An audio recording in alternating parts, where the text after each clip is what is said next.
is going on, everybody? This is Gabriel Jones giving you a drop of sun any chance I get.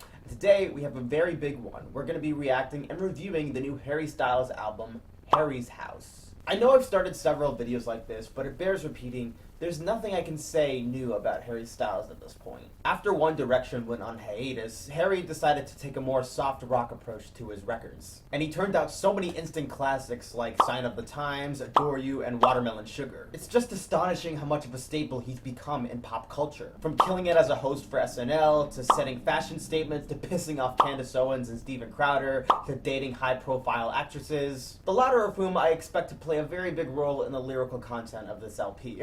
I should probably just shut my mouth and just jump right into it. Before I do though, I would advise everyone to leave a like and comment for this video. The engagement that this video receives will help it in the algorithm and make YouTube recommend it to so many other people, so please leave your thoughts as best as you can. Now, time to get into Harry's House. Track number 1, Music for a Sushi Restaurant.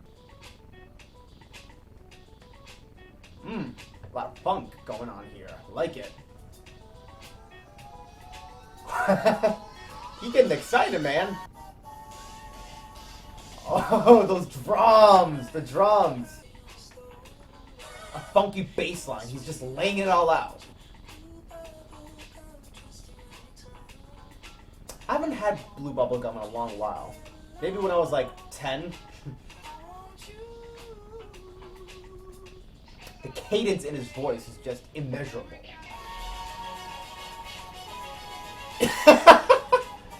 Yo, the brass section is just off the charts. Wow. I love that noise it makes. Scooby-dooba-doo. This music puts me in a good mood. Like, damn. That little scream he does throughout the song reminds me of Uptown Funk in a way. Like, seriously, it's comparable. Ooh, that little guitar melody right there. Just closing us out. Damn. Okay, so that was Music for a Sushi Restaurant. And yo, that one is a great opener. This one, we just see just Harry having fun with the track, with the music, and he's just singing to his sweetheart, like all the different like things that she reminds him of, like blue bubble gum and coffee on the stove, you know, things that, you know, people can't get enough of. And there's just so many different sounds that he's able to play with and just really mesh together well, like the trumpets, the electric guitar, and that drumming. Oh my god, that's like something right out of the 80s. And yeah, I think it really sets up how the rest of the LP is gonna sound. One thing for sure is that a lot of other people are gonna fall in love in sushi restaurants. There's one I visited in Manhattan, and they make the best salmon rolls, and it is delicious. So I can see people, you know, finding their sweethearts in that kind of environment. Track number 2, Late Night Talking. Okay, we got some staccato piano right there. I mean, we love our supportive Harry Styles being there for his girlfriend. Ooh, I just love those later vocals he just gives us right there. Ooh, bringing in some new percussion right there, like some tambourines. There's a lot of sorrow you can hear on this post-chorus, like the melancholy he's just soaking in as he's accepting the fact that his love may not be as strong as before. I love how the music cuts out right there. Okay, so that was Late Night Talking, and yeah, that one I really kind of vibe with. Harry is just sort of speaking to his girlfriend, a certain girl, you might say, and they're reflecting on how their relationship might be heading south. Harry is doing his best to put his girl in a really great mood and really like lift her spirit, but I guess she's just not feeling it. He's just very depressed that he can't do that much for his loved one. It reaches the point where they have to speak to each other very late at night, and you know, they're not like getting somewhere, and it just really weighs on his brain, and it can't really like go away. The thought is just there stuck in his head, and he just can't shake it off until he can do something to really like make her joyful. And I really like how he's able to convey that sorrow and woe in the chorus, the post-chorus specifically. And you can really hear it throughout this entire song as well. After all, you know, nobody likes a sad Harry. Track number 3, Grape Juice. Ooh, this kind of has a rough start to it. Oh, I love that piano. Kind of reminds me of Elton John. Aww. What a romantic line. Ooh, falsetto, my boy, falsetto. Ooh, those little wubbing sounds really add some intensity. Are you sure you're over pink? You seem to wear it a lot. I can just see myself relaxing in the garden, just, you know, basking in the sun and the grass and the flowers, and just playing this while I have my nice time of tranquility.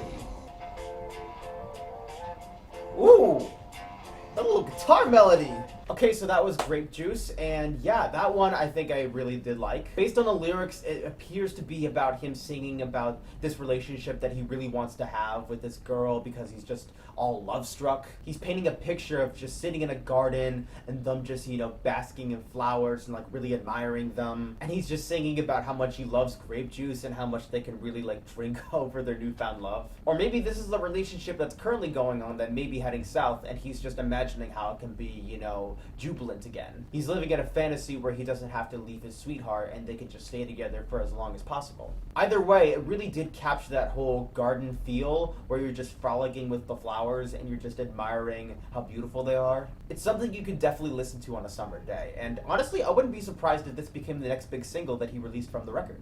So, Harry, you might have another big hit, big chart-topping hit on your hands. Track number 4, As It Was. This song I already did a video on along with Shawn Mendes, so you guys can check that out if you want to. The link is going to be in the description. But, you know, I always love listening to it in the context of the record. I'm very curious to know who the voice recording is. And with the instrumentation, you can really sense that melancholy again.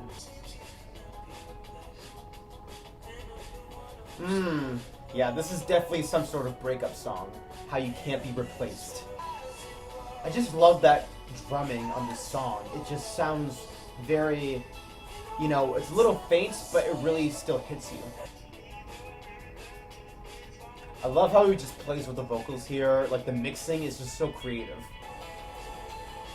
And now we have those harmonic bells to close us out. Let's go. Okay, so that was As It Was, and that one still sounds as great as it did before. I don't want to go too much into this track. It's clearly a breakup song about how Harry is depressed that him and his sweetheart have grown apart and the love is just not there anymore. And now we have Harry coping massively with just how much things have, you know, sort of evaporated over time. It's still a wonderful track, and I'm very glad that it's becoming a very prominent hit this year. Track number 5, Daylight. Okay, we seem to be having a slow tempo right now.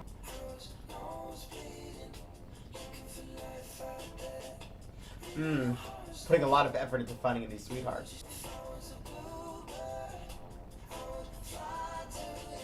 The way those vocals blend together, just gets there, you know?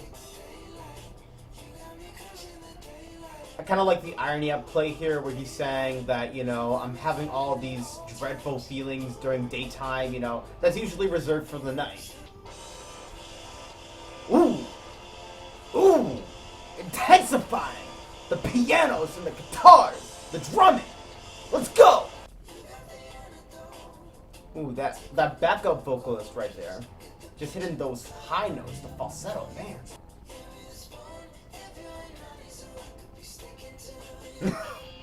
What a romantic line. And this guitar is just sick. Yo, this has a real stadium feel to it. This is gonna sound great at live performances. Okay, so, Daylight. Wow, I really like that one. That one was just amazing. The tempo really allows you to really soak in the dreadful feelings that Harry is, you know, sensing at the moment. And I really love all these unique metaphors, like, I want to be a bluebird that flies to you. I want to be that sense of happiness that appears in your life at any given moment. Again, I really love the irony where he's talking about feeling all these emotions during the daytime and, you know, how it's just making him really exhausted throughout his day. So much that he feels like taking a nap or even going to sleep because it's just exhausting him so much. And of course, the sounds that he plays with are just so intense and, you know, they just put you in like a wreck. The way that the guitar just punches you on the freaking chorus. It's just so chaotic, but it just really allows you to feel the intensity of the emotions that Harry is just dealing with. Again, I cannot wait to see how he does with this in live performances and just how much the audience connects with it, because I bet that they will be singing along to this non-stop. Track number 6, Little Freak. Okay. Got a little something right there. I really like that echo that's projecting from his voice. Oh, I love that subtle guitar plucking right there on the first verse. Ooh! The high note right there, I'm loving it. And again, there's just so much emotion wrapped up in this song. Like, damn, Harry. Did you do that in your Elton John costume? The guitar sound right there. I think that was a bass guitar. It sounds wonderful. Okay, so that was Little Freak, and yo, that one was just so... just sad. Yeah, I didn't have any other word to give it. It's just sad. Here we kind of see Harry sort of moving on from the relationship, and he's just reflecting on certain memories, like, you know, the time they spent on Halloween or any other moments in their relationship. And he seems to be moving towards that point where he's accepting that his sweetheart or his ex-sweetheart has moved on to someone else, but he just can't really forget the memories that have become so attached to him. You know, that's sort of the way that nostalgia should work for all of us, in a way. Even if life keeps going forward, we still cherish those memories that, you know, have become so beautiful in hindsight. And I think the sound really captures that reflective energy that he's trying to go for. It's not as bombastic as Daylight, per se, but it really is just him relying on the guitar and the layered vocals, the echoing vocals, and it's just like, you know, supposed to be very subdued. It's a very sort of relaxing moment that he wants to, you know, be in. He really picked the perfect sound for this one, and I gotta admire that. Track number 7, Matilda. Something tells me this won't be a love letter to the 90s classic. This is kind of like a country guitar in a way. Ooh, I love the way those falsetto vocals descend right there.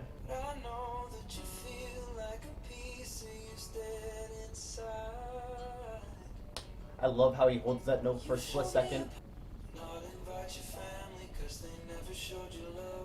It's odd because in the movie, like, her family never showed her love.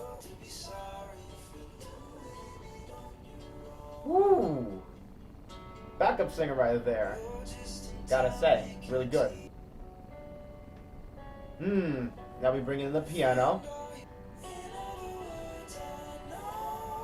Ooh. Woo! Oh, shit.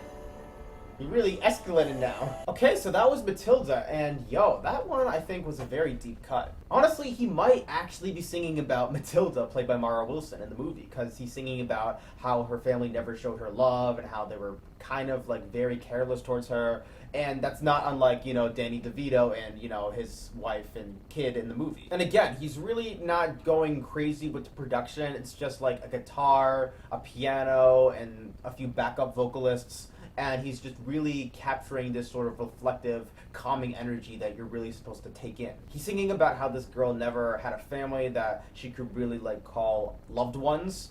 And now that she's sort of growing up and stepping out into the real world and looking to create her own life, she really wants to see if she could create her own loved ones for herself. You could really tell on the bridge that she's really like, you know, maturing in a way. She talks about framing posters and dyeing clothing. And, you know, that really tells you that she's really starting to, like, really make her own, like, home for herself, maybe in, like, an apartment space or, like, a regular suburban area. And Harry constantly says how, you know, while I shouldn't exactly be intruding on your family life, this is just something I've thought about a lot, and I just wanted to lay out all my thoughts for you. You've been a really good friend or loved one to me, and, you know, I just really want to pay that sort of respect in return. Honestly, it's really touching track, and I'm glad that, you know, Harry could really construct it well. Track number 8, Cinema. Ooh. We're going into the funk territory again, and I'm just grooving in my seat, moving my shoulders.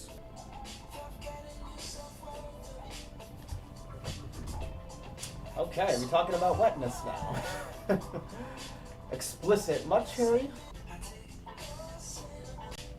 Is he comparing the girl to, like, going to the movies?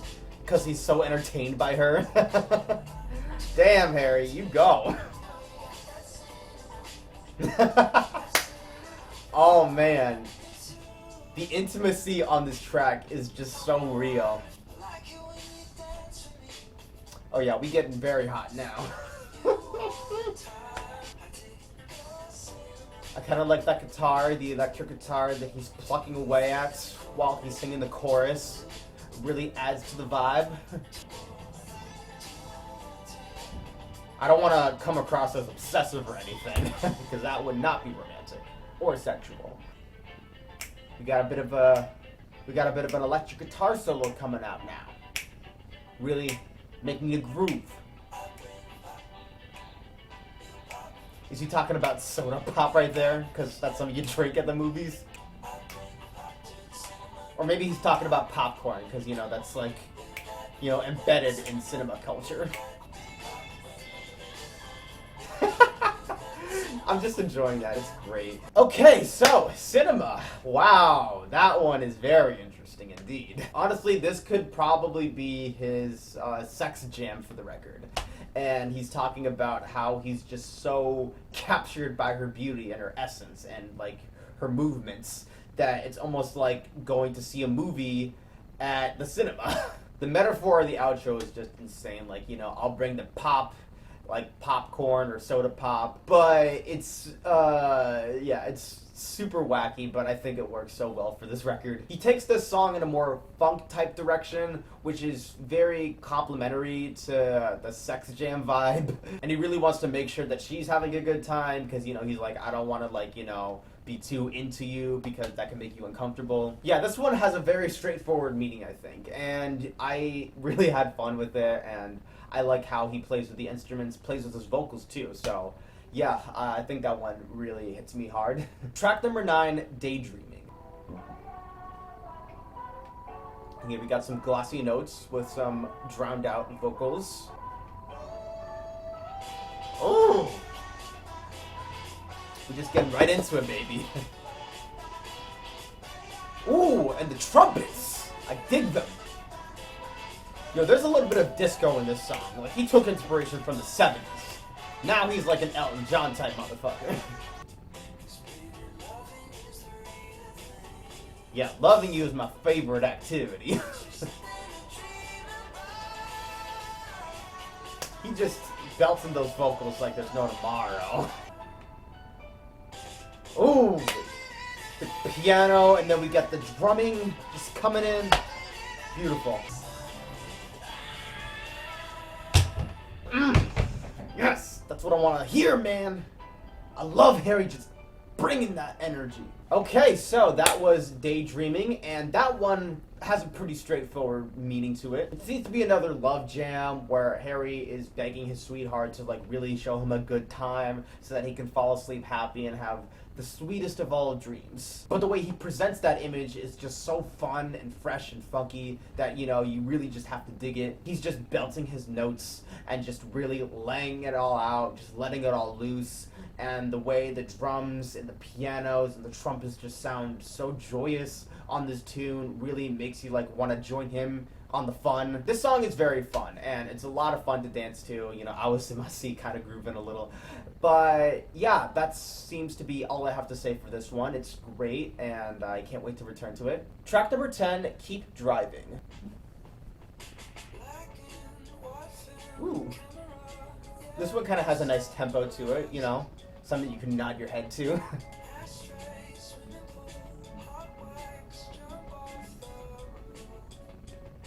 Ooh, it's a nice description of a summer day.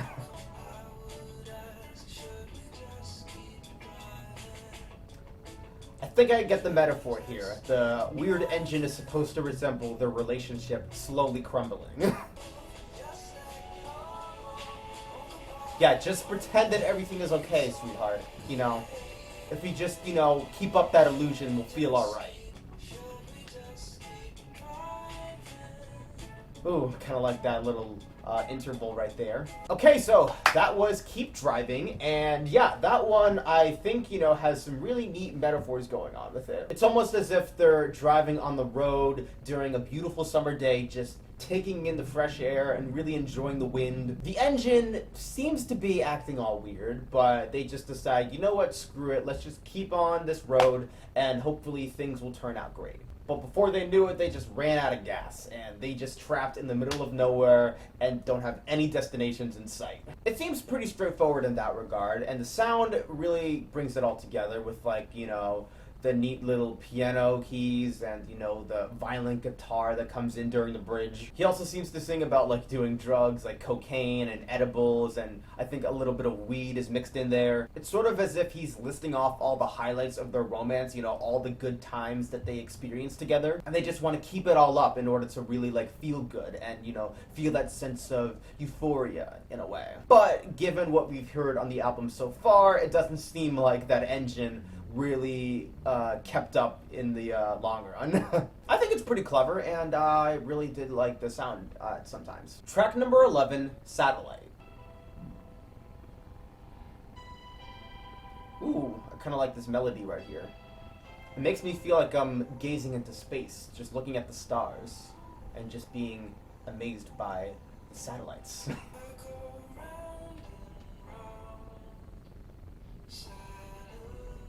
Ooh, the way this chorus, the pre-chorus is constructed, composed, gets ya.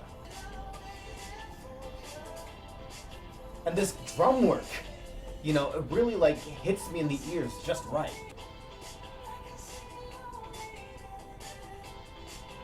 When he says, "I see you lonely down there," is he supposed to be the satellite who's looking down at the sweetheart on Earth?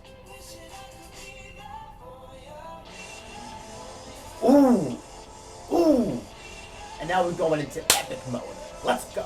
This one is gonna sound outstanding live. Okay, so Satellite. Yeah, we started off very calm, and then we just went into, like, the big bombastic finale. This seems to be another song where Harry just isn't finding a way to connect to his loved one, and how they just really seem to be losing touch with one another. It's almost as if they're miles or galaxies away, you know, sort of like a satellite. And I really enjoy how the music sort of captures that cosmic feel, like as if you're just floating in space or just exploring space on a rocket ship. The drumming I just freaking love, and compositions, especially on the post-chorus and the pre-chorus, just sound amazing. Like, I am so stunned by what I'm listening to on this track, and I really appreciate it. Track number 12, Boyfriends.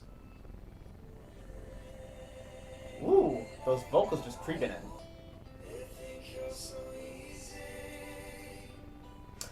And now we just got like a choir of some sort.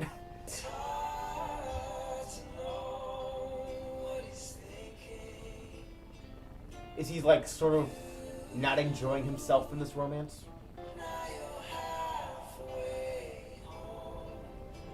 There's a real solemn energy to this one. You can really sense it in the way he sings and the way he plays. Okay, so that was Boyfriends, and that one seems to be one of the more interesting tracks right now. From what I'm reading about the song, he seems to be singing about how a lot of boyfriends, you know, don't put a lot of effort into the relationship they're in, especially when they get complicated and they sort of become distant from their girlfriends or partners. And Harry is here to like sort of sympathize with them in that regard. Not the boyfriends, of course, but, you know, the people who are sort of being treated like shit by them. And, you know, it's another song where you're supposed to like really take in all the lyrics and the emotion. And, you know, it's not supposed to be like something that's spectacle. And I think in some ways he shows just enough sympathy for these people who are, you know, struggling with their relationships. And yeah, I think it's a pretty fine record. Well, let's see how Harry takes it all home in this LP. Track number 13, Love of My Life.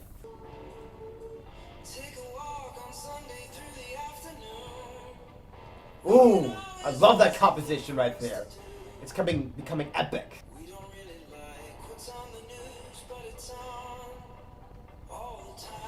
I mean, have you ever been on Twitter? Those bad news stories just come flowing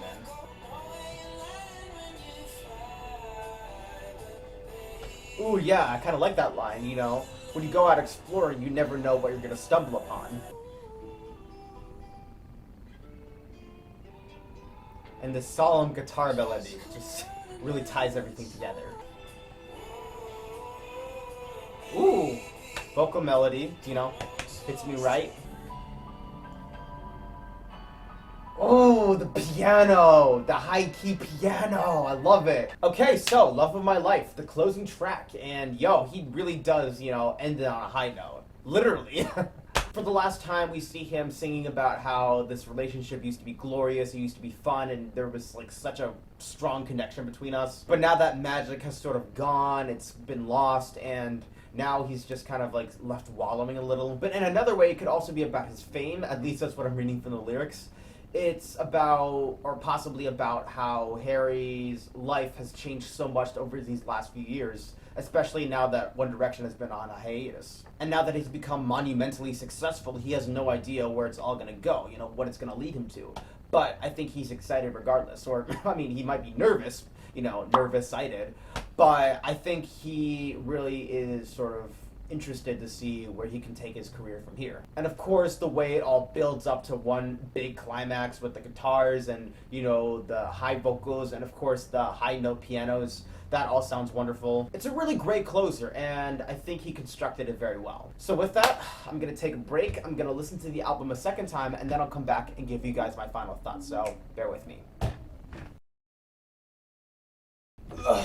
Alright, I am back, and I'm ready to give you my final thoughts on Harry Styles' Harry's House. So is it just me, or is Harry Styles shaping up to be the most influential pop singer of the 2020s? The way he interacts with his fans and celebrities and the wardrobe that he dons just shows that he has what it takes to rule the genre. And this album has assured us that he's becoming a real leader. The instrumentation is just something out of this world, and I'm not just talking about Satellite. Like, he infuses so many different unique elements. He includes some layered backup vocals, vivid drumming, banging guitars, funky bass lines, and killer belting that rivals Sign of the Times. It's very appropriate for him to release this album just 1 month before summer because a lot of the imagery he evokes fits that season, with lyrics about smoking near the swimming pool, flying like a bluebird, and drinking wine in the garden. In terms of lyrical content, there's plenty to unpack. He sings a lot about the time he spent with his significant other and how infatuated he is with her. Judging by a certain song title, you can tell who he's addressing these two specifically. The breakup songs, I think, are the ones that I enjoy the most because he paints a beautifully tragic canvas that illustrates his sadness, specifically on songs like Daylight and Little Freak. We even see him sing about his fame a bit, like on As It Was and Love of My Life.